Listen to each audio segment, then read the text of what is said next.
Hi, welcome back to part 2 of the soft skills that designers often overlook but can help you better yourself and better your business. If you haven't seen part 1, you can just click the link in the description below or click this video right here. Alright, let's jump right into it. This one sounds simple, but it's insanely powerful. Active listening. Too often, we listen to just reply instead of understanding what's being said. I learned this the hard way when a client gave me feedback about a design. I thought I understood and I made the changes only for them to say like, this isn't right, and we have to go over through the project. Why? Because I didn't really listen to what they were asking for. Pro tip: after a client gives you a feedback, repeat it back to them in your own words and confirm you are on the same page. Saves time, builds trust, and ensure that you are delivering exactly what they need. According to Forbes, 74% of employees feel more valued when their leaders actively listening to them. Imagine how much your clients will value you when they feel heard.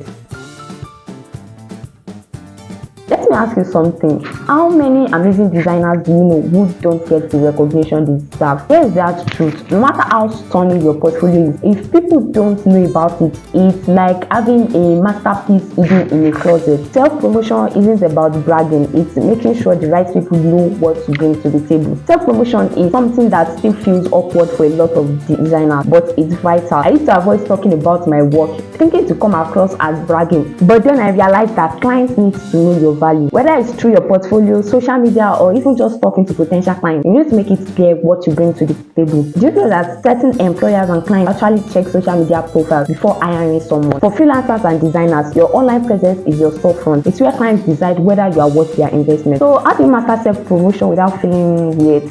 Without feeling crazy? 1. Show your process. Share your sketches, your mood board, your behind the scenes stories, everything. People love seeing the journey, not just the finished product. Number 2, talk about the impact. Instead of saying I designed this logo, say this logo helped my clients increase their brand recognition by 40%.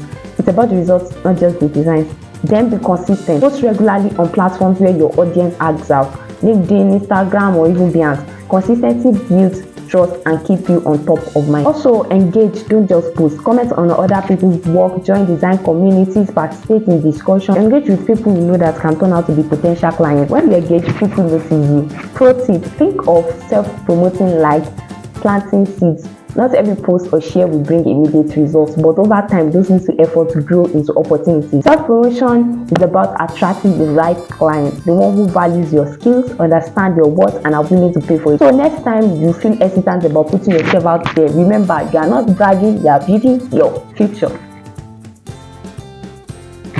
Let's talk about adaptability, because honestly this skill is what separates the designer who strive from those who get left behind. The design world moves fast. One day it's a flat design and the next everybody's obsessed with AI generated visuals. If you are stuck in your ways, you will find yourself falling behind faster than you think. When AI tools like Midjourney and Dell-E started making waves, I was a bit skeptical. I thought, no way a machine can replace human creativity. But then I realized that it's not about replacement, it's about enhancement. I started experimenting with AI tools to generate images, rough sketches, design ideas. Not only did it speed up my workload, but it also gave me fresh ideas. How do you stay adaptable? Number 1, embrace the AI skills. So instead of saying AI, think of it as your assistant. It can help you with brainstorming or repetitive tasks, giving you more time to focus on creative process. Number 2, learn continuously. Set aside time every month to explore new design skills, trends, or styles. Staying curious is your best asset. Also keep an open mind. Not every trend or tool will be for you, but understanding what's out there helps you stay relevant and makes you a more versatile designer. Imagine being a designer who knows how to use AI tools when your competition doesn't. Not only does it give you an edge, but clients will start coming to you because you are seen as a forward thinker. Before we continue, if you are finding these tips helpful, don't forget to hit that subscribe button and turn on notifications. Let's jump back in. Problem solving. This one is pretty straightforward, but here's the thing: every project is a problem waiting to be solved. Let's be real, design isn't just about making things look good, it's about solving problems. Like I said earlier on, every client comes to you with a challenge. Their brand isn't connecting, their sales are flat, their audience are not paying attention, they are hardly recognizable. If you can position yourself as the problem solver rather than just a designer, you will instantly stand out. Clients might not always know what they want, and you will need to think on your feet. In one project, the client asked for a logo, but their vision was all over the place. I had to break it down into smaller actionable steps to make it work. Problem solving is essential to deliver what the client needs. Studies shows that 60% of business leaders consider problem solving the most critical skill in any profession. As a graphic designer, you are uniquely positioned to tackle visual and communication challenges in ways no one else can. So how do you strengthen your problem solving skills? Then be a strategic thinker. Look at the bigger picture. Your design is one piece of a puzzle. How does it fit into their goals? Then test and iterate. Don't be afraid to test different ideas. Some of the best solutions come from trial and error. When you show clients that you are not just a pixel pusher, but someone who can solve their deeper challenges, they will see you as a partner, not just a vendor. And partnerships lead to bigger projects, better testimonials, and yet higher paychecks. Finally, let's talk about network. I know as introverts or even as busy designers, this can feel like a chore. Here's the truth. Most of my best clients didn't find me through my portfolio. They came through referrals from the connections I've made. Here's how I think about networking. I see networking not as it being about collecting business cards or spamming people on LinkedIn or bombarding them with, hey, I'm a designer. If you need a designer, I'm a designer. No, it's about building genuine relationships. One time I helped a freelancer with a quick project, and a couple of months later they referred me to a client who actually paid well. A strong network can open doors to opportunities you didn't even know existed.